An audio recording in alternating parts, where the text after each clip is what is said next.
Assalamualaikum warahmatullahi wabarakatuh. Bismillah, alhamdulillah, wassalatu wassalamu ala rasulillah wa ala alihi wa ashabihi wa man tabi'a sunnatah wa jama'atah min yaumina hadha ila yaumin nahdaq, amma ba'du. Qalu subhanaka la ilma lana illa ma 'allamtana innaka antal alimul hakim. Rabbi shrah li sadri wa yassir li amri wa hlul 'uqdatam min lisani yafqahu qawli. Allahumma anfa'na bima 'allamtana wa 'allimna ma yanfa'una wa zidna 'ilman nafi'an. Walhamdulillahi 'ala kulli hal wa na'udzu billahi min syarri ahwali ahli nar. Amin ya rabbal alamin. Yang saya hormati para pejabat di lingkungan Kantor Wilayah Kementerian Agama Provinsi Kepulauan Riau, Bapak Ibu hadirin wal hadirat yang hadir semuanya pada kesempatan pagi hari ini. Puji syukur kita panjatkan kehadiran Allah atas berkat nikmat, atas berkat limpahan inayah dan hidayahnya jualan. Sampai dengan saat ini kita masih dapat melaksanakan kewajiban-kewajiban yang Allah bebankan kepada kita, di antaranya kewajiban puasa dan kewajiban-kewajiban lainnya. Mudah-mudahan segala apa yang kita laksanakan Allah catat, Allah hitung sebagai bentuk pengabdian yang tulus dari seorang hamba kepada Rabb-Nya. Amin ya rabbal alamin. Salawat dan salam kita sampaikan kepada yang mulia junjungan kita baginda Nabi Agung Muhammad sallallahu alaihi wasallam. Allahumma shalli ala sayyidina Muhammad wa ala ali sayyidina Muhammad. Bapak Ibu sekalian yang saya muliakan, kalau kemarin di awal kita membahas mengenai jenis-jenis air yang boleh digunakan untuk bersuci. Sekarang kita masuk kepada silabus kedua, yakni faslun wa faraidul wudu'i sittatu. Fardu-fardunya wudu kata Imam Abu Suja ada 6. Inda ghuslil an-niyatu inda ghuslil wajhi. Yang pertama adalah niat ketika membasuh wajah. Maka kata Imam Taqiyuddin Al-Khisni, "I'lam annal wudu'a lahu syurutun wa furudun." Ketahuilah bahwa sesungguhnya wudu itu memiliki syarat dan memiliki rukun. Perbedaan syarat dan rukun ini, kalau syarat itu keberadaannya istimror, terus menerus harus ada selama orang tersebut beribadah. Adapun rukun, dia keberadaannya wajib ada tapi tidak istimror, sebatas ketika dia selesai dilaksanakan, itu rukun. Adapun syarat-syarat sahnya wudu itu, yang pertama adalah Islam, yang kedua adalah tamyiz, bisa membedakan mana baik mana buruk. Wa tuhuriyatul ma'i, dan sucinya air. Maka kemarin yang dibahas pertama itu masalah air. Nah, kemudian wa adamul mani'il hissiyyi kal wasahi wa adamul mani'i syar'iyyi kal haidi wan nifasi. Kemudian tidak adanya penghalang syar'i maupun penghalang yang jelas yang menghalangi sampainya air ke anggota wudu. Kemudian penghalang syar'i seperti haid dan nifas. Adapun yang terakhir dari syarat sahnya wudu adalah wadukhulul waqti, masuk waktu khusus bagi orang-orang dzawid darurat. Untuk orang yang memiliki ketentuan-ketentuan tertentu, orang-orang yang memiliki uzur, itu dia harus wudu setelah masuk waktu. Seperti mohon maaf mohon ampun, misalnya ada orang yang sudah sepuh ya, kemudian dia punya penyakit naudzubillah min dzalik, beser misalnya gitu ya. Orang beser atau misalnya orang yang terus-menerus kentut itu kan ada orang yang sudah tua gitu. Ya mohon maaf, mungkin kelepnya terlalu sering dipakai jadi jebol gitu. Gitu lah kira-kira. Kalau mesin gitu lah kira-kira. Akhirnya di usia tua itu dia nggak bisa nunggu, nggak kencing tuh nggak bisa gitu. Karena kencingnya tuh sebentar keluar, sebentar, walaupun hanya satu tetes, sebentar keluar, sebentar keluar. Sehingga kalau nunggu dia tidak kencing, dia tidak akan pernah bisa sholat. Maka dia disebut sulul baul. Orang yang terus menerus kencing. Nah, ini disebut orang yang darurat tadi. Orang yang punya uzur, maka dia wajib sholat, cuma ada ketentuan wudhunya. Dia boleh berwudhu hanya ketika sudah masuk waktu sholat. Artinya misalnya zuhur jam 12:05, jam 12 dia belum boleh berwudhu. Ketika sudah masuk waktu zuhur, sudah azan, baru dia berwudhu, dan wudhunya harus langsung dipakai sholat. Nah, kalau masih dipakai sholat sunnah untuk qobliyah masih boleh, sambil nunggu iqomah misalnya gitu. Dia melaksanakan qobliyah dulu, baru dia melaksanakan sholat wajib setelah iqomah. Beda dengan orang normal. Kalau kayak Pak Janggani kan boleh, habis wudhu ngopi dulu karena sholatnya di Masjid Agung kan, ngopi dulu jam 11, jam 12 nunggu azan, nah baru masuk masjid, masih boleh dipakai wudhunya. Tapi orang-orang yang punya darurat tadi tak boleh. Dia berwudu harus sudah masuk waktu sholat dan harus langsung dipakai sholat. Dan dia wudunya hanya berlaku untuk satu kali sholat fardu. Tak boleh walaupun misalnya dia dari zuhur sampai asar, dia asar wajib memperbaharui wudunya juga ketika sudah masuk waktu. Kalau normal kan tidak. Selama kita tidak melakukan hal-hal yang membatalkan wudu, bahkan dalam riwayat Imam Syafi'i itu biasa Pak, sholat subuh dengan wudhu sholat isya, kan luar biasa. Berarti kan nggak tidur beliau. Kalau para ulama biasa sholat subuh dengan wudhu sholat isya. Kalau umat akhir zaman kayak kita mana bisa? Kenapa? Buka aja nggak kira-kira buka puasanya ya. Nggak cukup tuh cendol, harus ada prata, ada gorengan, ada ini ya. Mana bisa nahan nggak buang angin ke Imam Syafi'i. Jadi itu syarat-syaratnya wudhu. Adapun rukunnya tadi yang pertama adalah an-niyatu 'inda ghusli wajhi. Niat ketika membasuh wajah. Ini penting. Karena definisi niat itu kalau kata para ulama adalah qasdu syai'in muqtarinan bi fi'li wa mahalluha fil qalbi. Definisi niat itu menyengaja melakukan sesuatu dan bersamaan dengan perbuatannya, dan wa ma'alluha tempatnya niat itu di dalam hati. Adapun yang kita hafal dari kecil itu kan lengkap sekali para orang tua kita ngajarkan. Nawaitul wudu'a li raf'il hadatsil asghari fardhan lillahi ta'ala, kan lengkap betul itu niatnya. Tapi pada tataran prakteknya ketika itu dibaca sebelum kita berwudu, baru sampai keran misalnya langsung bismillahirrahmanirrahim nawaitul wudu'a li raf'il hadatsil asghari fardhan lillahi ta'ala. Dalam tinjauan fikih itu bukan niat, tapi talafuzun niat, itu lafaz niat. Boleh dibaca menurut ulama Syafi'iyah. Tujuannya apa? Tujuannya untuk membantu hati. Tapi niat yang sejatinya adalah muqtarinan bi fi'li, ketika mengerjakan perbuatannya. Adapun perbuatan wajib dalam wudu yang pertama itu adalah membasuh wajah. Maka niat harus terpasang ketika kita membasuh wajah. Begitu ambil air sampai saja air ke wajah, baru memasang niat di dalam hati. Kata Imam Taqiyuddin Al-Hisni, niatnya boleh dengan 3 kategori. Dia boleh niat nawaitu toharoh saja, dia boleh niat nawaitu raf al-hadas, atau dia boleh niat listibahati sholat, nawaitul wudu'a listibahati sholati, boleh begitu. Tapi yang umum di kita kan nawaitul wudu'a. Atau jadi bersamaan dengan membasuh wajah sampai saja air ke muka kita, maka di situ kita masuk niat di dalam hati. Itu definisi niat. Adapun yang kedua, rukun wudu yang kedua adalah wa ghuslul wajhi, membasuh wajah itu sendiri.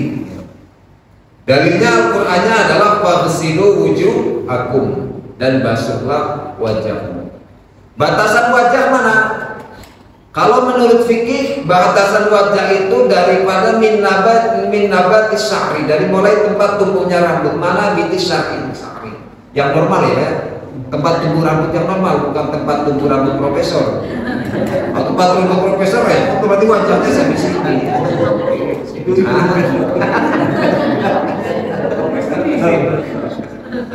Tempat tumbuk rambut yang normal. Nah ini mulai dihitung wajahnya dari sini. Sampai mana? Sampai ujung dagu. Maka ibu-ibu, ya, mohon maaf, yang sholatnya biasa pakai mukena setengah itu, ya, sepotong atas, sepotong bawah itu. Dulu kalau di pesantren saya, khusus untuk pesantren saya itu diharapkan anak-anak putri pakai mukena itu. Jadi harus pakai mukena yang kayak pocong itu Pak, gitu. Yang dari atas ke bawah, di tangannya itu ada karetnya gitu. Kenapa?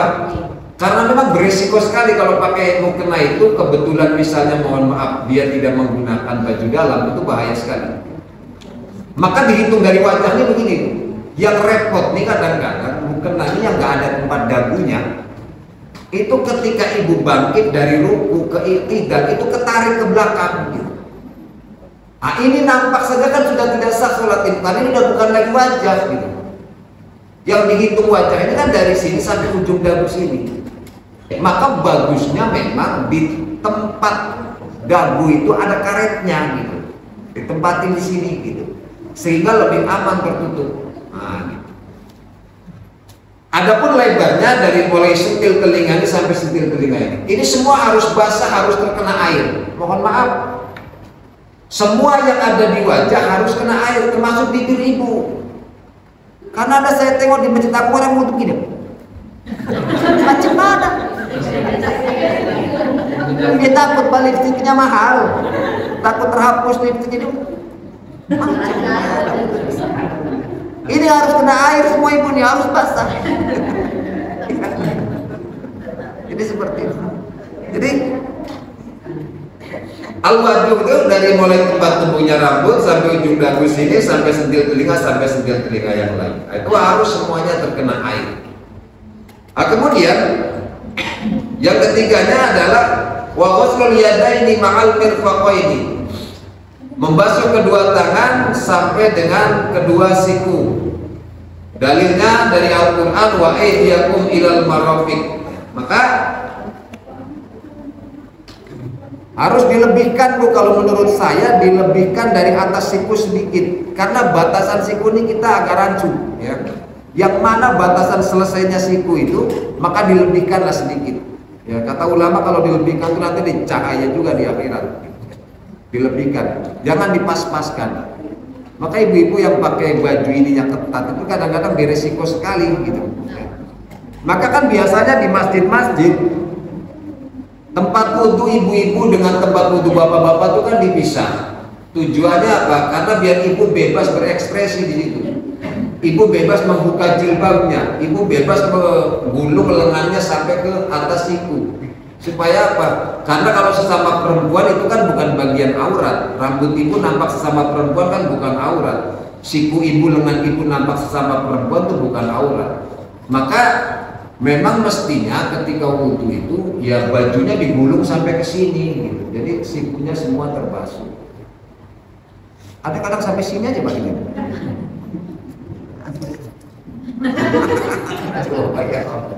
Iya. Jadi nggak asbabul wudhu jadinya, bahkan didasah gitu. Kemudian yang selanjutnya, rukun wudhu yang selanjutnya adalah wa mashu ba'dir ra'si, mengusap sebagian kepala. Mengusap sebagian kepala inilah yang banyak terjadi ikhtilaf. Ikhtilafnya kalau menurut Imam Malik, beliau mengatakan bahwa ba'dir ra'si ini baknya hanya ba' li zaidah, hanya ba' sebagai tambahan. Wamsahu bi ru'usikum, baknya itu hanya ba' li zaidah sebagai tambahan dan tidak mempengaruhi makna ru'usikum itu sendiri. Maka dalam mazhab Imam Malik harus seluruh kepala diusap Pak. Seluruh kepala kalau Imam Malik, nggak ada toleransi. Semua ini harus diusap. Kalau Imam Abu Hanifah memaknai cukup sepertiga atau seperempat kepala, karena ada hadis dari baginda Rasulullah SAW yang mengatakan bahwa baginda Nabi SAW masaha binasiyatihi, hanya mengusap jambulnya saja. Gini lah, mungkin bayangan apa? Zonninya Imam Abu Hanifah, jambul yang ada di atas ini semua. Maka dalam mazhab Abu Hanifah wudunya kan begini. Nah, pas belakangnya ke depan. Nah, gitu. Kalau ibu ikut mazhab Hanafi begitu. Ini taruh di pelipis, ini kesinikan. Ini yang agak sulit pamuk sini nggak ada rambut. Karena di sini motongnya. Jadi seperti itu. Nah, kalau mazhab Syafi'i itu memang memaknai babnya adalah balik tabakin, bab sebagian gitu. Maka dalam mazhab Syafi'i paling enak, cukup 3 helai rambut saja terusap sudah sah Bapak Ibu. Terserah mau di depan, mau di samping, mau di kanan, mau di kiri, yang penting masih searea kepala, itu sudah sah kalau ikut mazhab Syafi'i. Maka hati-hati, jangan sampai nanti dalam wudhu itu kalau Imam Nawawi menjelaskan kita tidak dibenarkan talfik, mencampur aduk pendapat mazhab dalam satu qadhiyah kefarduan. Meskipun mohon maaf ada ulama yang berpendapat bahwa untuk awam la madhab lahu, tidak ada madhab baginya. Tapi kalau dalam satu kefarduan usahakan jangan ada talfik gitu. Talfik ini pencampur adukan madhab.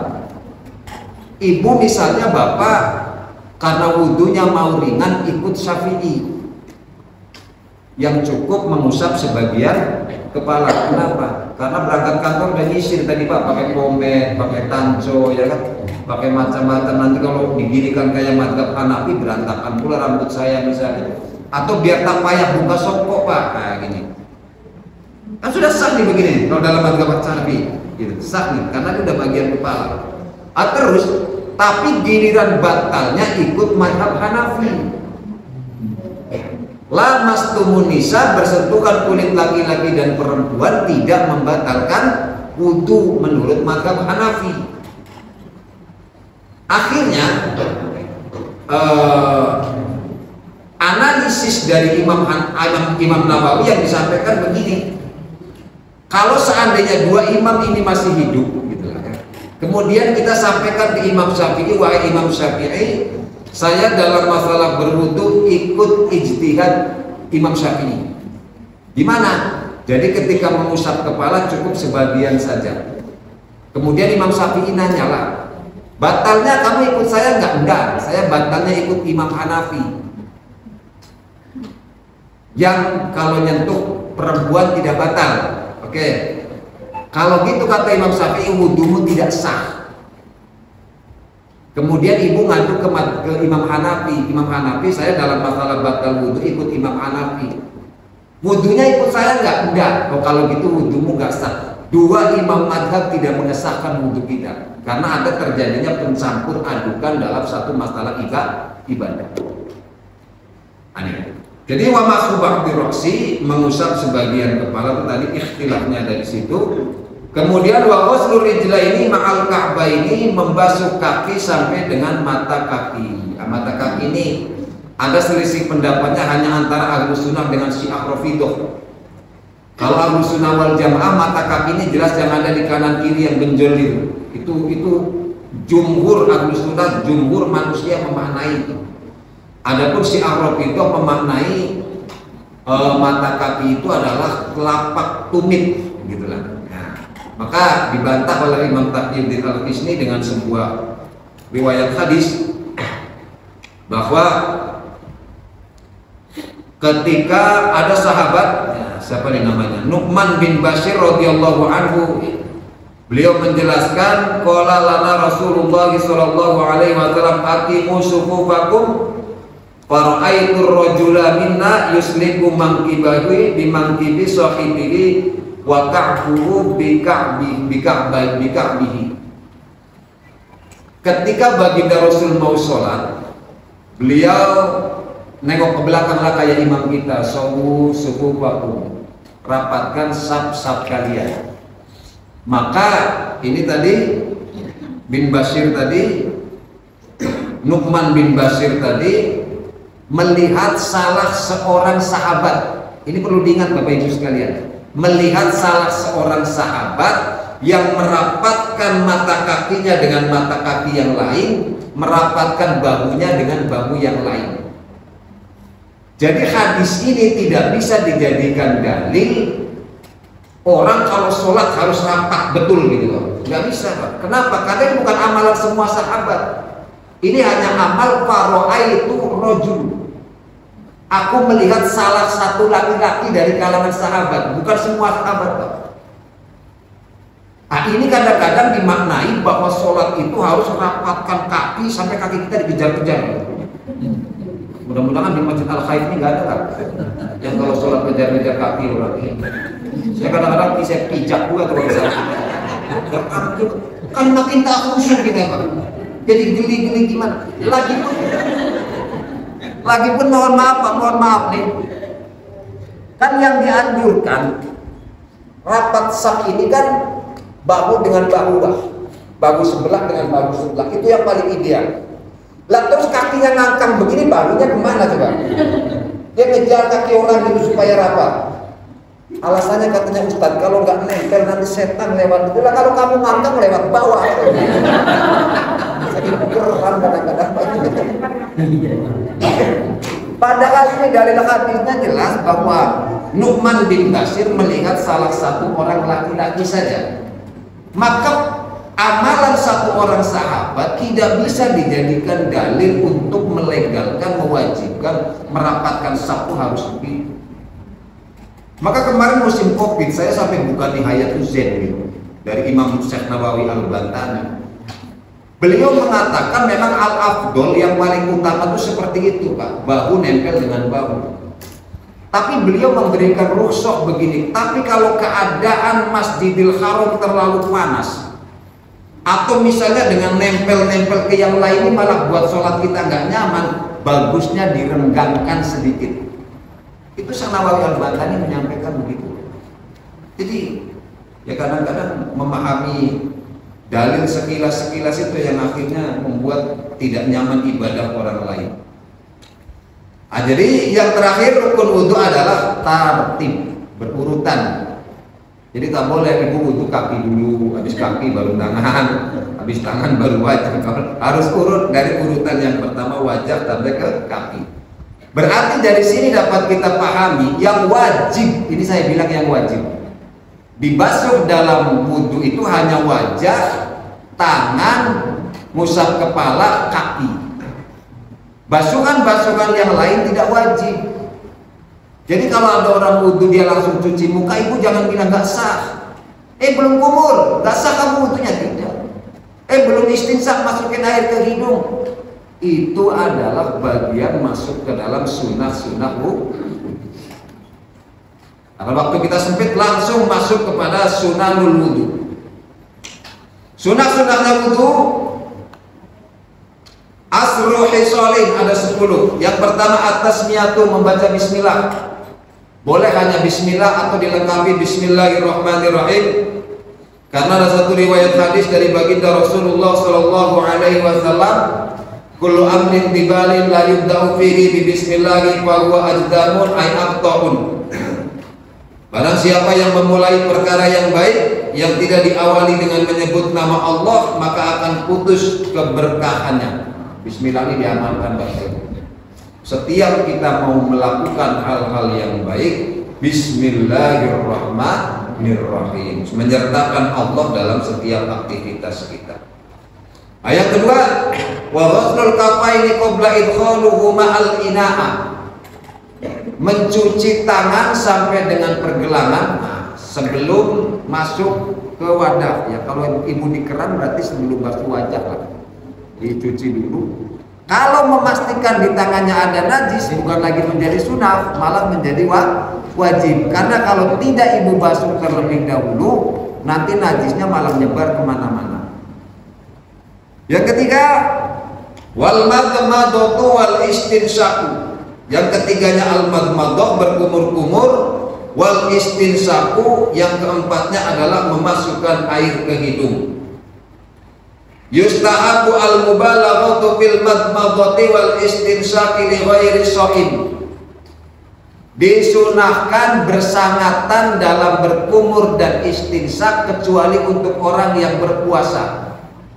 Maka dalam keterangan lebih lanjut, ibu berkumur itu dapat sunahnya kalau begini: ambil air, masukin hatta yugharghir, diputar bu. Habis itu kalau perlu sambil begini, baru buang. Asal tidak sedang puasa, jangan dibalik. Pas puasa pula begitu. Maka patut dicurigai kalau puasa tuh orang yang kumurnya 3 kali kok keluarnya 2 kali. Patut dicurigai itu. Kumur yang paling sunah itu begitu, putar. Kalau perlu yugharghirkan, baru buang. Itu yang paling utama kalau sedang tidak puasa. Tapi saya tengok ibu-ibu di masjid kampung itu gini. Masa kumurnya? Ini dari mana sunahnya begitu, Pak? Kemudian istinsak, masukin air ke hidung itu. Yang sunahnya itu sama, Bu. Ambil 1 cebok air, ibu hirup. Kalau perlu sampai ke yang pedih itu. Hirup, bersihkan, baru buang. Hirup, bersihkan, baru buang. Bukan begini. Ini ngelap hidung namanya, bukan istinsak. Ada aja model ibadah begitu. Jadi istinsak itu begitu ya, masukin air ke dalam hidung, disedot, dibuang, disedot, dibersihkan, dibuang. Nah, kemudian sunnah yang selanjutnya, wasti'yabu ra'si bil masri, meratakan usapan ke seluruh kepala. Ini dalam mazhab Syafi'i, meratakan usapan ke seluruh kepala itu sunnah, Pak, tidak rukun. Rukunnya tadi cukup sebagian kepala. Tapi kalau Bapak mau berbaik hati, mau bersempurna dalam syariat, dalam mazhab Syafi'i, Bapak meratakan usapan ke seluruh kepala itu menjadi sunnahnya wudu. Yang selanjutnya, wa masful udhunaini, mengusap telinga zahiruhuma wa batinihima, dua-duanya, dalamnya luarnya begini, dengan air yang baru, bima'in jadid.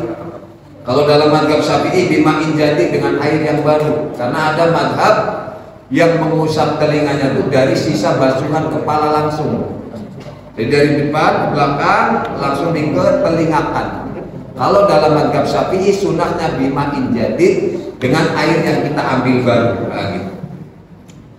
Sunnah yang selanjutnya, wa taqlilul lihyati al-kathbat, menyela-nyela jenggot yang tebal.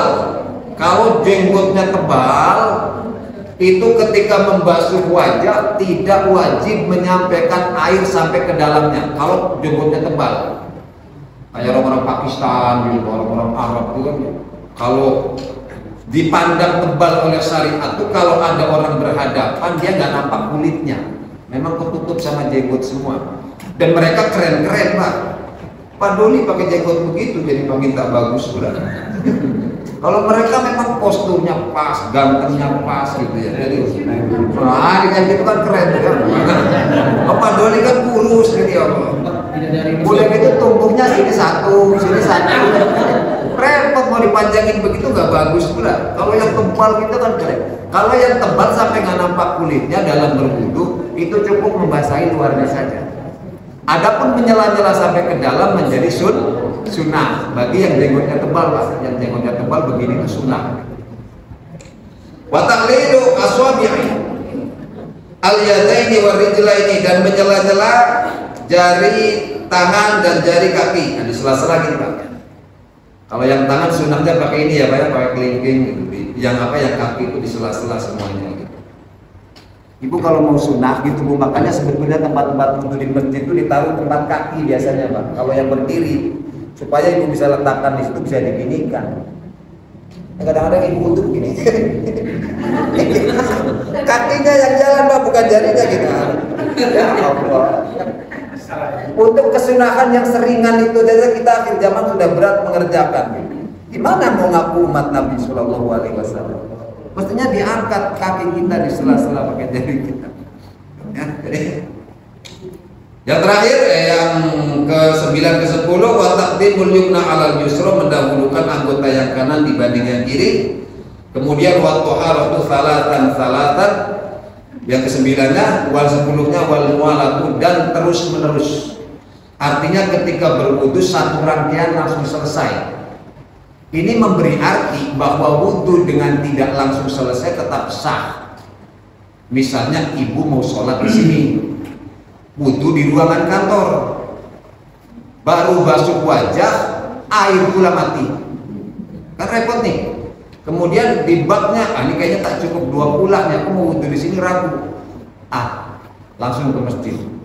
Ibu lanjut ke situ, itu kebetulan ada tandonnya kan 3 tuh di atas, berarti airnya ada. Lanjut di situ, ibu langsung basuh tangan, sudah sah, walaupun terjeda gitu misalnya. Jadi tidak harus satu rangkaian dari sisi, walaupun tidak satu rangkaian tetap sah, tapi sunnahnya adalah al-mu'alah, terus menerus dalam satu kejadian. Nah, gitu. Itu sunnah-sunnah wudu. Sempat nggak kita bahas yang ini nih Pak, mubdilatul wudunya?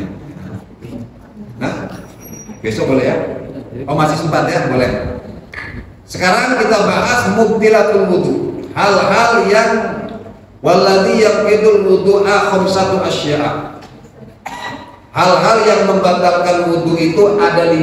Ini yang banyak ikhtilafnya di sini. Ya. Yang pertama, ma kharaja minas sabilaini, segala sesuatu yang keluar dari dua jalan, mohon maaf, jalan depan, jalan belakang. Apapun benda yang keluar dari dua benda itu, maka membatalkan wudu. Sekalipun yang keluar berlian. Ya, misal dulu ibu waktu kecil mulung-mulung berlian punya orang tua ketelan, udah sampai tua nggak keluar. Giliran ibu sudah wudu lagi nunggu terawih, beletak gitu keluar pula dia misalnya gitu. Maka ibu tetap harus mengulang wudunya karena keluar dari dua jalan. Pokoknya apapun yang keluar dari 2 jalan itu hukumnya membatalkan wudu, apapun bendanya. Kemudian wa naumu ala ghairi hayatil mutamakkini minal ardi, tidur yang mohon ampun pantatnya tidak menempel ke bumi. Berarti bapak-bapak yang kalau dengar khutbah ngantuk agak aman di masih. Ya, karena tidurnya kan masih begini tuh. Artinya mohon maaf pantat kita masih di lantai. Cuma yang resiko ini kalau bapak sampai terjungkal Pak, saking pulasnya kan kita kan memang kebiasaan Pak, begitu khotib ittaqullah ada mulai itu nunduk kira khusyuk gitu kan, rupanya memang tidur semua jamaah satu masjid itu. Ya Allah. Tapi kalau sampai terangkat begini Pak, begini sudah tidak sah lagi, berarti bapak ketika hendak sholat harus berwudu. Kenapa? Karena sudah tidak menetap gitu. Kecuali memang dari awal tidurnya cuma begini, cuma kepala kena aja yang ngambut gini. Gini nggak apa-apa, walaupun sampai ngorok Pak. Kenapa? Karena pantatnya tidak terangkat dari tanah. Tapi kalau sampai terangkat, wajib bapak wudu kembali ketika hendak sholat. Jadi wa naumu ghairi hayatil al-mutamakkin. Kemudian yang keempat, yang ketiga, nah ini Pak nih. Walam surrajuli al-mar'ata min ghairi ha'ilin bainahuma ghairu mahrumin fil asr. Bersentuhan kulit laki-laki dan perempuan tanpa ada penghalang di antara keduanya. Dan yang bersentuhan itu adalah laki-laki perempuan ajnabi yang tidak mahram. Mahram bapak ibu kalau perempuan kan berarti bapak kakek ke atas, ya. Ke sampingnya paman pakde dari pihak ayah atau dari pihak ibu. Itu berarti kan tidak membatalkan wudu ibu. Karena mereka tidak halal nikah dengan ibu. Ke samping kirinya berarti paman, om, abang, adik yang laki-laki, ke bawahnya anak cucu yang laki-laki, itu mahram ibu. Maka tidak sah ibu kawin dengan mereka semua kan gitu. Maka dalam pandangan mazhab Syafi'i, menyentuh kulit mereka tanpa ada penghalang tidak membatalkan wudhu. Tapi selain itu, ibu wudhunya batal dan wajib mengulang. Maka dalam masalah memahami ayat aula mastumun nisa ini kan terbagi menjadi 3 madhab besar. Yang pertama, madhab Imam Malik dan Imam Ahmad bin Hambal. Berdua madhab ini menyatakan bersentuhan kulit laki-laki dan perempuan mutlak tidak membatalkan wudhu. Kenapa? Karena dua madhab ini, Imam Ahmad bin Hambal dan Imam Malik bin Anas, memahami bahwa al-lumsu dalam ayat ini maknanya adalah bersetubuh. Dipalingkan maknanya ke bersetubuh, mohon maaf, berhubungan suami istri. Jadi bukan bersentuhan secara hakikat gitu, hanya secara majazi. Adapun Imam Muhammad bin Idris Asy-Syafi'i memakai kaidah al-aslu fil kalami al-haqiqah. Yang diambil daripada ucapan, daripada firman, daripada nas itu adalah hakikatnya. Ketika masih ada makna hakikat, maka tidak boleh mengambil makna yang majazi. Maka bersentuhan, kata Imam Syafi'i, adalah bersentuhan kulit secara mutlak, tidak adanya penghalang. Tapi untuk perempuan ada 3 yang kalau disentuh nggak batal, Pak. Pertama rambut, yang kedua kuku, yang ketiga gigi. Jadi kalau bapaknya mau sholat Jumat udah wudhu nggak tahan, pengen nyenggol juga, ibu senyum aja, gitu. Kira selesai lah, tak batal wudhunya kalau gigi yang disentuh. Tapi kalau kulit dengan kulit bersentuhan, Pak, batal. Pihak yang menyatakan tidak batal, Imam Malik dan Imam Ahmad bin Hambal, berargumen dengan hadis Sayyidah Aisyah radhiyallahu anha, bahwa beliau menyatakan baginda Rasulullah qabbala, mencium nisaihi, istri-istri beliau menjelang sholat, dan beliau tidak mengulang wudhu. Itu dari Sayyidah Aisyah.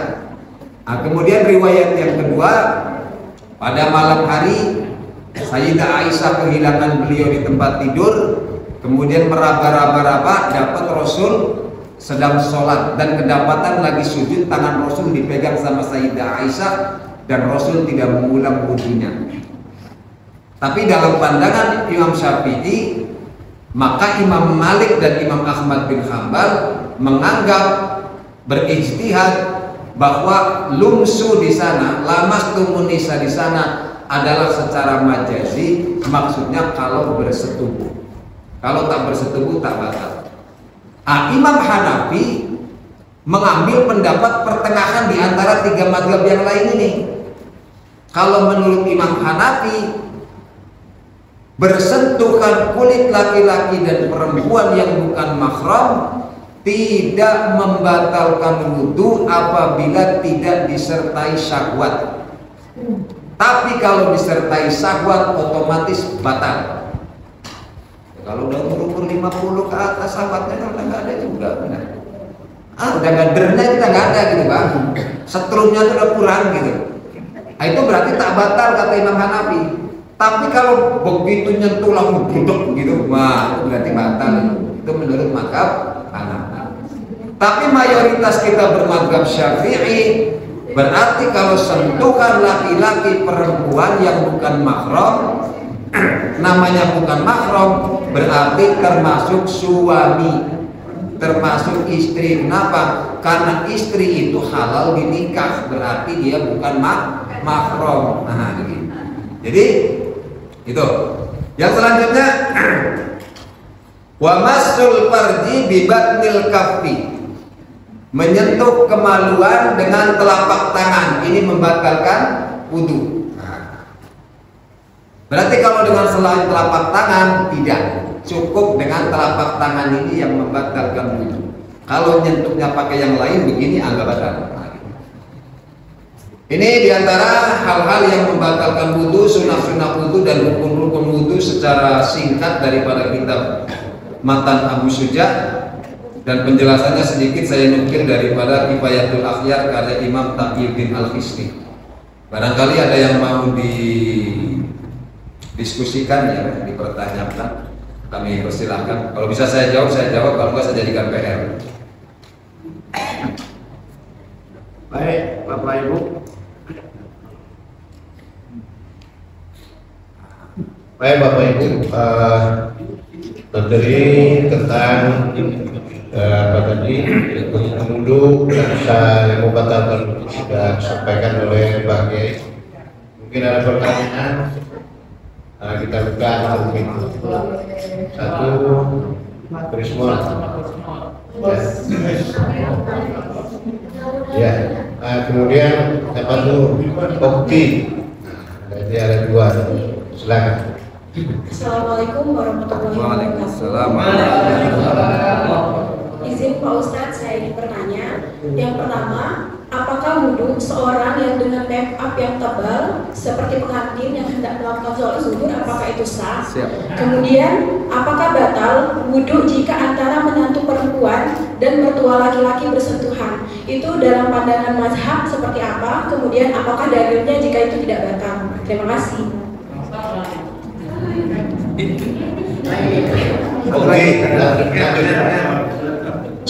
Bismillahirrahmanirrahim. Assalamualaikum warahmatullahi wabarakatuh.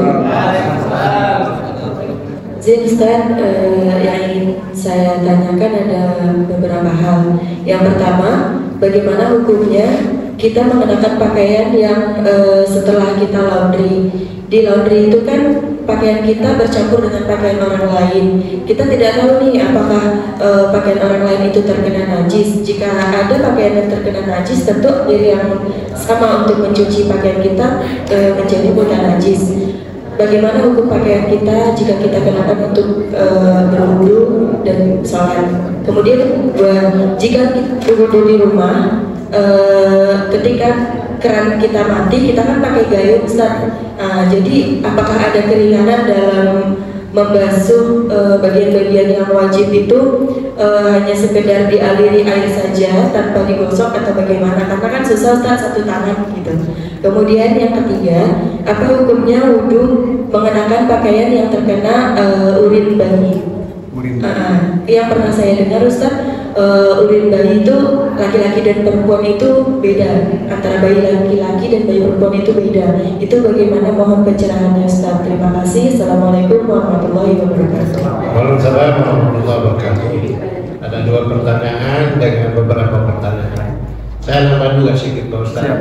Ini yang membatalkan wudhu tadi. Kalau kita menempel seperti duduk begini, ya tidak batal walaupun kita tertidur ya kayak sobat rumah tadi. Tapi yang mau saya tanyakan, yang kita tidurnya seperti ini, Ustaz. Ini kan ini juga ada yang beranggapan bahwa itu tidak batal. Sekarang bagaimana, Ustaz? Apakah itu batal? Tidurnya ini kan ada perbedaan. Penjelasan. Terima kasih. Baik. Yang pertama, ini harus saya jawab aja ya. Yang pertama mengenai apa yang pertama tadi? Make up, baik. Kan tadi make up ya pengantin. Tadi ada penjelasan dari Imam Taqiyuddin Al-Fisni bahwa tidak adanya itu kan masuk syarat sahnya wudhu. Tidak adanya penghalang kalwasahi. Beliau menyebut kalwasahi ini boleh jadi seperti kotoran atau seperti minyak, ya, yang menghalangi sampainya air ke anggota tubuh, anggota wudhu. Kalau make up, kira-kira sampai ke airnya ke kulit. Jangankan make up, termasuk hand body. Mohon maaf ibu yang biasa pakai hand body, itu kan kalau orang sudah kena hand body, dia air itu tak rembes gitu, kayak lewat saja gitu, ya, kayak hanya sekedar lewat. Itu kan karena bagian dari minyak. Maka memang idealnya sebelum wudhu itu dibersihkan dulu, dibersihkan baru mulai ke wudhu. Karena apa? Kalaupun tidak menghalangi hand body itu beresiko tidak memutlakkan air yang sampai ke anggota wudhu kita. Maka memang idealnya sebelum wudhu dibersihkan, ya termasuk make up itu. Apalagi ibu-ibu yang suka pakai apa yang kalau malam kelihatan ininya aja gitu. Apa masker namanya ya. Saya pernah mengisi Isromikon, pulang buka pintu istri pakai begitu macam pingsan saya gitu. Jadi yang pertama itu, yang kedua menantu, makanya mahram ini ada mahram yang memang asli, ada mahram bi asbab, ada mahram karena sebab. Mahram karena sebab itu diantaranya adalah mertua, orang tua dari pasangan kita. Itu kalau anaknya sudah, mohon maaf dalam bahasa fikih itu dukhul, sudah pernah bergaul, maka bapak ibunya tuh abadan menjadi mahram. Hatta mohon ampun naudzubillah min dzalik, jodoh anaknya itu nggak panjang, dia pisah dengan anaknya, maka mertuanya tetap mahram. Artinya tetap haram kalau seandainya bapaknya naksir bekas menantunya nih, tak boleh karena sudah menjadi mahram. Dan hukumnya bersentuhan dengan mertua tidak membatalkan wudhu. Dalilnya mana? Karena diikutkan ke dalil dari mahram dalam surat Al-Maidah itu. Ya selanjutnya, saya lupa lagi, maksudnya bawa asisten saya ini. Kan Pak, yang ada satu lagi yang perempuan nih. Mau terima asisten. Yang pertama tadi pakaian yang keluar dari laundry. Siap. Yang kedua seni air. Yang kedua bukan ketika berwudu di rumah pakai gayung. Oke, yang ketiga urin bayi. Urin bayi ya. Nah, laundry, urin bayi, pakai gayung. Pakaian dari laundry. Ya. Ibu kalau nyuci sendiri pakai mesin cuci itu harus hati-hati. Kenapa? Karena saya yakin tabung mesin cuci itu airnya nggak sampai 2 pulah ya. Maka idealnya ketika ibu nyuci di mesin cuci itu air yang mendatangi pakaian. Jangan ibu nampung air dulu, ibu taruh deterjen, kemudian ibu masukkan pakaian ke situ. Berarti itu bergumul dengan najis kalaupun pakaian kita ada najisnya. Tapi kalau pakaiannya dulu masukin, ibu siram, baru ibu kasih deterjen, itu berarti air yang mendatangi pakaian. Idealnya sebelum ibu giling, itu ibu buka dulu kerannya, keran pembuangannya, ibu siram dulu semua sampai basah dan mengalir. Sehingga jikalau ada kemungkinan najis itu sudah hilang terlebih dahulu. Baru ibu tutup, ibu tampung, kasih air, kasih deterjen, itu sudah aman dari najis. Perkaranya kalau di laundry misalnya, bawa pakaian ke laundry. Islam ini yang penting jangan terlalu menyelidik. Paham ya? Yang penting tidak melihat jelas ada orang bawa pakaian ke situ bawa najis. Apalagi pakaian orang-orang perkotaan ini kan kita husnuzon saja, hanya sekedar kena keringat, hanya sekedar bukan karena najis gitu. Maka dimasukin barang-barang pakaian kita. Tapi memang kalau memang tetap ragu-ragu, saya pribadi di rumah kalau ke laundry hanya gosok saja Pak. Nyuci tetap sendiri karena istri tak yakin, memang sama tuh berarti. Istri tak yakin kalau ditaruh nyucinya itu di laundry gitu. Karena khawatir tercampur pakaian orang dan khawatir pakaian dia yang mahal itu hilang gitu. Macam-macam lah keluhannya. Ini kan telitinya sampai ke situ Pak. Kemudian yang kedua mengenai berwudu pakai gayung ya. Jadi berwudu pakai gayung tetap sah. Maksudnya gini, apakah ada keringanan tidak harus digosok? Gitu. Karena adulku menggosok anggota wudu dalam mazhab Syafi'i itu hukumnya sunnah, tidak harus. Artinya kalau disiram saja dan yakin bahwa air itu sampai ke kulit kita maka sudah sah. Kemudian bagaimana menangani pakaian yang terkena air urin anak bayi ya. Anak bayi ini harus dilihat kalau dia anak laki-laki belum berusia 2 tahun atau belum mengkonsumsi apapun selain susu ibunya, itu dihukumi najis mukhaffafah, najis yang ringan. Cara menyucinya cukup dipercik air saja sudah dihukumi suci. Tapi kalau misalnya nggak bau, ya harus disiram juga kan gitu. Adapun najis selain itu hukumnya mutawasitoh, karena yang muholatoh kan cuma 2, cuma anjing dan babi saja. Selain itu najis mutawasitoh, najis yang pertengahan, seperti itu. Jadi paham ya? Oke. Yang Pak Jaga tadi tidur kalau dia tetap begini tak batal. Bagaimana kalau tidurnya begini misalnya? Kalau ini kayaknya mohon maaf lubangnya udah agak madep ke depan sana. Iyalah kalau dia begini kan gitu, ya otomatis batal. Apalagi sampai telentang. Batal Pak. Kalau nggak selain duduk yang menetap begini batal. Terangkat sedikit aja sudah batal. Baik. Wudhu dalam kamar mandi. Wudhu dalam kamar mandi sah. Kemudian ada bacaan-bacaan misalnya, ya jangan dibaca di lisan. Idealnya memang dipisah tempat wudhu dengan tempat mandi. Tapi bagaimana Pak, di perumahan tuh memang segitu-gitunya. Tak mungkin pula kami nak bangun di luar tanah kami ya kan. Ya Bapak masuk saja di situ. Kalaupun ada kesunahan tasmiyah, baca bismillah ya misalnya, usahakan bacanya jangan di lisan, bacanya di hati saja. Baik. Kalau bayi umur setahun dan dia sudah makan, maka najisnya sudah jadi mutawasitoh. Sudah najis pada umumnya yang tidak dimakfu lagi, harus dihilangkan 3 kategorinya. Warna, rasa, dan baunya itu harus hilang semua. Jadi kalau dikencingi sama anak bayi umur setahun tapi dia udah makan selain susu ibunya, ya hukumnya najis sama seperti najis-najis yang lain. Monggo Pak. Terima kasih. Masalah yang berseberangan tadi. Baik.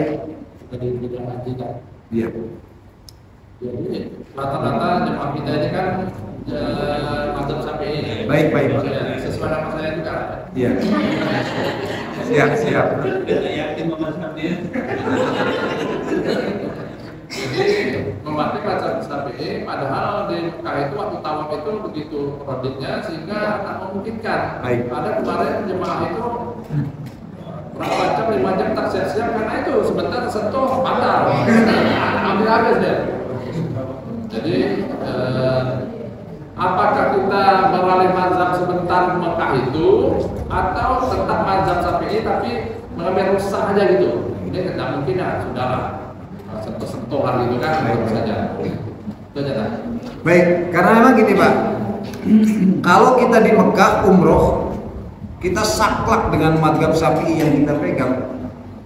Memang resikonya begitu. Kenapa? Karena bagi wanita-wanita India, Bangladesh yang bermadzhab Hanafi, kaki kan tidak termasuk aurat, sehingga mereka tawaf tidak pakai kaos kaki gitu. Beda dengan kita yang mazhab Syafi'i, kakinya kan pakai kaos kaki.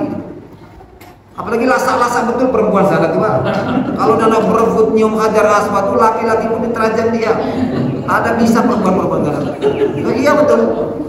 Kita tawaf sebentar disentuh kaki dia keluar lagi. Mana tempat wudhunya jauh pula Masjidil Haram kan? Sampai keluar. Kalau begitu gimana solusinya? Solusinya intikal madhab Pak. Pindah ke madhab Hanafi sementara. Maka harus dimulai dari wudhunya tadi Pak. Wudhunya ikut madhab Hanafi. Caranya gimana? Kan perbedaannya cuma di sini aja. Kalau madhab Syafi'i cukup sebagian, kalau Hanafi berarti wudhunya ikut begini. Gitu. Diratakan ya seperempat kepala itu harus terkena usapan. Setelah terkena usapan, maka ketika batal sudah saya ikut madhab Hanafi. Tapi ketika situasi sudah selesai, sudah balik ke hotel misalnya, ya balik lagi ke madhab kita. Seperti itu. Ada keringanan seperti itu. Cukup Bapak Ibu? Enggak. Assalamualaikum warahmatullahi wabarakatuh. Terima kasih Pak Ustaz. Tadi sudah pembahasan kita dan jadi lagi-lagi kita istimewa bergabung pada kumis. Ini tak bergabung pada kumis istimewanya tidak. Nah kalau yang memelihara salah satunya ada istimewanya untuk muslim. Terima kasih.